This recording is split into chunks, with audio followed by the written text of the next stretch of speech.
আসসালামু আলাইকুম ওয়া রাহমাতুল্লাহ।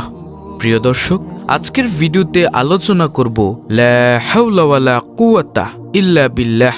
কোন সময় কতবার পড়লে মনের আশা পূরণ হবে, বিপদ মুসিবত থেকে মুক্তি পাবেন, দুশ্চিন্তা পেরেশানি দূর হবে, গুনাহ খাতা মাফ হবে এবং জান্নাতের গুপ্তধন ভাণ্ডারের মালিক হওয়া যাবে। সেই সাথে জানাবো কখন কিভাবে লা হাওলা ওয়ালা কুওয়াতা ইল্লা বিল্লাহ পড়লে দোয়া কবুল হয়। দর্শক, যারা অভাবে আছেন, বিপদ মুসিবতে আছেন, দুশ্চিন্তা পেরেশানিতে আছেন, যাদের মনের আশা আকাঙ্ক্ষা জান্নাতের ধনভাণ্ডার লাভ করা, তাদের জন্য আজকের এই ভিডিওটি। সুতরাং আমি আশা করব যারা আমলকে ভালোবাসে, আমলের নিয়তে ভিডিওটি না টেনে সম্পূর্ণ দেখবেন এবং উপকারী মনে হলে অন্য মুসলিম ভাইদের কাছে শেয়ার করে দিবেন ভিডিওটি, যেন তারাও ভিডিওটি দেখে শিখতে পারে এবং আমল করতে পারে। দর্শক, লা হাওলা ওয়ালা কুওয়াতা ইল্লা বিল্লাহ এটি হচ্ছে একটি গুরুত্বপূর্ণ জিকির। লা হাওলা ওয়ালা কুওয়াতা ইল্লা বিল্লাহ এর ফজিলত সম্পর্কে আলোচনা করার আগে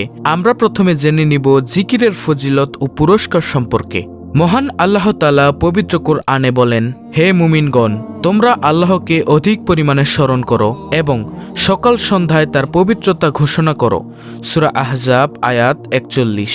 দর্শক, জিকির মানেই হচ্ছে আল্লাহ তাআলাকে স্মরণ করা। আল্লাহ তাআলা পবিত্র কুরআনের অন্য স্থানে বলেন, আর তুমি নিজে মনে আপন রবকে স্মরণ করো সকাল সন্ধ্যায় অনুনয় বিনয় ও ভীতি সহকারে এবং অনুচ্চ স্বরে, আর গাফেলদের অন্তর্ভুক্ত হইও না। সূরা আরাফ আয়াত 205।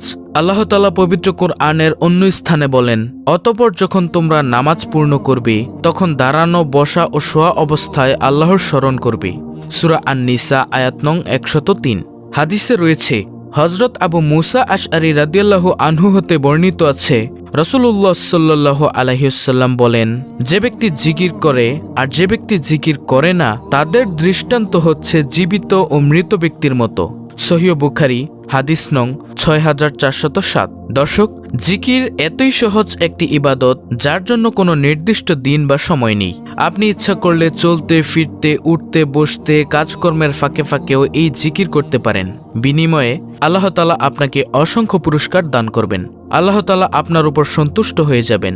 আর আল্লাহ তাআলা যখন কোনো বান্দার প্রতি সন্তুষ্ট হয়ে যায়, তখন সেই বান্দার জন্য জান্নাত অবধারিত হয়ে যায়। প্রতিটি মুমিন মুসলমানের মনের আশা আকাঙ্ক্ষা পরকালে জান্নাতে প্রবেশ করা। যেই বান্দার প্রতি আল্লাহ তাআলা সন্তুষ্ট হয়ে যাবেন, সেই বান্দার মনের আশা পূরণ হবে তথা অবশ্যই সে জান্নাতে প্রবেশ করবে। দর্শক, জিকির এমন সহজ ও সংক্ষিপ্ত আমল হওয়ার পরও যদি আমরা আল্লাহ তাআলার জিকির না করি, তবে তা কেবল আল্লাহ তাআলার ব্যাপারে আমাদের উদাসীনতাই পরিচায়ক, যা একজন মুমিনের ক্ষেত্রে কাম্য হতে পারে না। আমরা শত ব্যস্ততার মাঝেও অন্তত জিকিরের মতো সহজ আমল চালিয়ে যেতে পারি। যে কোনো অলস সময়ে, যানজটে বা নির্ঘুম প্রহরে আল্লাহর জিকির অব্যাহত রেখে সময়টিকে মূল্যবান বানাতে পারি। হযরত আবু দারদা রাদিয়াল্লাহু আনহু হতে বর্ণিত আছে, যাদের জিহ্বা আল্লাহ তাআলার জিকিরে তরতাজা থাকবে, তারা হাসতে হাসতে জান্নাতে প্রবেশ করবে। সুবহানাল্লাহ। প্রিয় নবী সাল্লাল্লাহু আলাইহি ওয়াসাল্লাম বলেন, প্রতিটি জিনিসের মরিচা পরিষ্কার করার যন্ত্র আছে তথা মাধ্যম আছে, আর অন্তরের মরিচা পরিষ্কার করার মাধ্যম হলো আল্লাহ তাআলার জিকির। সুবহানাল্লাহ। বাইহাকি শরীফ। প্রিয় দর্শক, আমরা জীবনে চলতে ফিরতে, উঠতে বসতে কতই না গুনাহ করে থাকি। গুনাহে জর্জরিত আমাদেরই জীবন, আর এই গুনাহের কারণে আমাদের অন্তর কালো হয়ে গিয়েছে, আমাদের অন্তরে মরিচা পড়েছে। আর জিকিরের মাধ্যমে সেই মরিচা দূর হয়ে যাবে। সেই জিকিরের মাধ্যমে আল্লাহ তাআলা আমাদের অন্তরকে পরিষ্কার পরিচ্ছন্ন করে দিবেন। দর্শক, আমরা কে না চাই আল্লাহ তাআলার সন্তুষ্টি অর্জন করতে, জান্নাতে প্রবেশ করতে।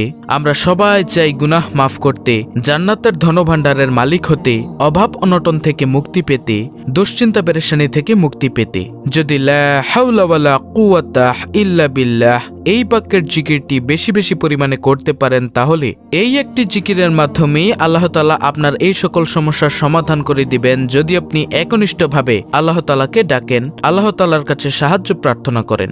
দর্শক, লা হাওলা ওয়ালা কুওয়াতা ইল্লা বিল্লাহ এর অর্থ হচ্ছে আল্লাহ ছাড়া কোনো ভরসা নেই, কোনো ক্ষমতা বা শক্তি নেই। অর্থাৎ মানুষের ব্যক্তিগত শক্তি, সামর্থ্য, ক্ষমতা ও সাহস যত বেশি থাকুক না কেন, আল্লাহ তাআলা তৌফিক না দিলে তা কোনো ধরনের উপকারে আসবে না। এবং আল্লাহ তাআলার সত্তা সব কিছুর ঊর্ধ্বে, সব শক্তিধর বস্তু আল্লাহ তাআলার সামনে একেবারে তুচ্ছ ও নগণ্য। লা হাওলা ওয়ালা কুওয়াতা ইল্লা বিল্লাহ গুরুত্বপূর্ণ একটি আমল। এর ফজিলত ও সওয়াব অনেক বেশি। আমলটি করার ব্যাপারে হাদিসে অনেক বর্ণনা রয়েছে। দর্শক, লা হাওলা ওয়ালা কুওয়াতা ইল্লা বিল্লাহ কখন পড়তে হয়? যখন মানুষ নিজস্ব ক্ষমতার বাইরে কোনো পরিস্থিতি ও কোনো কাজের মুখোমুখি হয় যা সম্পাদন করা তার পক্ষে কষ্টদায়ক হয়ে পড়ে, তখন এই বাক্যটি পড়তে হয়। এছাড়াও শয়তানের কোনো প্রতারণা ও আক্রমণ থেকে বাঁচার জন্য এই দোয়াটি পড়া হয়, অর্থাৎ লা হাওলা ওয়ালা কুওয়াতা ইল্লা বিল্লাহ। মুসলিম শরীফ, সুনানে আবু দাউদ। দর্শক, লা হাওলা ওয়ালা কুওয়াতা ইল্লা বিল্লাহ এর ফজিলত প্রসঙ্গে হাদিসে রয়েছে, হযরত আবু মুসা আশআরী রাদিয়াল্লাহু আনহু হতে বর্ণিত আছে, তিনি বলেন, আল্লাহর রাসূল সাল্লাল্লাহু আলাইহি ওয়াসাল্লাম একবার আমাকে বললেন, তোমাকে জান্নাতের অন্যতম গুপ্ত ধনভাণ্ডারের কথা কি বলে দিব? আমি বললাম, অবশ্যই বলে দিন রাসূলুল্লাহ সাল্লাল্লাহু আলাইহি ওয়াসাল্লাম। তিনি বললেন, তা হচ্ছে লা হাওলা ওয়ালা কুওয়াতা ইল্লা বিল্লাহ। বুখারী শরীফ, হাদিস নং 2992, মুসলিম শরীফ, হাদিস নং 2704। হাজিম ইবনে হারমালা রাদিয়াল্লাহু আনহু হতে বর্ণিত আছে, তিনি বলেন, আমি প্রিয় নবীর কাছ দিয়ে যাচ্ছিলাম, তখন তিনি আমাকে বললেন, হে হাজিম, তুমি অধিক পরিমাণে লা হাওলা ওয়ালা কুওয়াতা ইল্লা বিল্লাহ বাক্যটি পড়ো, কেননা তা হচ্ছে জান্নাতের গুপ্তধন। বুখারী শরীফ, মুসলিম শরীফ। অপর হাদিসে হযরত আনাস ইবনে মালিক রাদিয়াল্লাহু আনহু হতে বর্ণিত আছে, যে ব্যক্তি ঘর থেকে বের হওয়ার সময় এই দোয়াটি পড়বে, আল্লাহ তাআলা তার জন্য যথেষ্ট হয়ে যাবেন এবং শয়তানও তার থেকে দূর হয়ে যাবে। অর্থাৎ এই দোয়ার মাধ্যমে আল্লাহ তাআলা তাকে সকল প্রকার বিপদ মুসিবত থেকে হেফাজত করবেন। এই দোয়াটি হচ্ছে, বিসমিল্লাহি তাওয়াক্কালতু আলাল্লাহি ওয়ালা হাওলা ওয়ালা কুওয়াতা ইল্লা বিল্লাহ। সুনানে আবু দাউদ, হাদিস নং 4431। প্রিয় নবী সাল্লাল্লাহু আলাইহি ওয়াসাল্লাম বলেছেন, যে ব্যক্তি আল্লাহ তাআলার কাছে নিজের গুনাহ থেকে ক্ষমা প্রার্থনা করবে অথবা যে কোনো দোয়া করবে, আল্লাহ তাআলা তার দোয়া কবুল করবেন। আব্দুল্লাহ ইবনে আমর রাদিয়াল্লাহু আনহু বর্ণনা করেন, রাসূলুল্লাহ সাল্লাল্লাহু আলাইহি ওয়াসাল্লাম বলেছেন, পৃথিবীর বুকে যে ব্যক্তি এই দোয়াটি পড়ে তার গুনাহগুলো ক্ষমা করে দেওয়া হয়, যদিও তা সমুদ্রের ফেনা পরিমাণও হয়। সুবহানাল্লাহ। দোয়াটি হচ্ছে, লা ইলাহা ইল্লাল্লাহু ওয়াল্লাহু আকবার ওয়ালা হাওলা ওয়ালা কুওয়াতা ইল্লা বিল্লাহ। তিরমিজি শরীফ, 3460।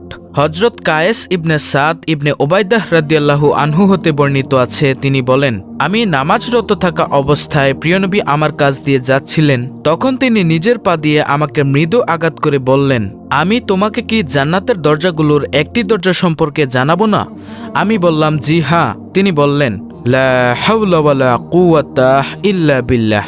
প্রিয় দর্শক, এই হাদিসগুলো শোনার পর আপনারা বুঝতেই পারছেন লা হাওলা ওয়ালা কুওয়াতা ইল্লা বিল্লাহ কত পাওয়ারফুল একটি আমল। আল্লাহ তাআলা আমাদের সকল মুসলিম উম্মাহকে এই আমলটি করার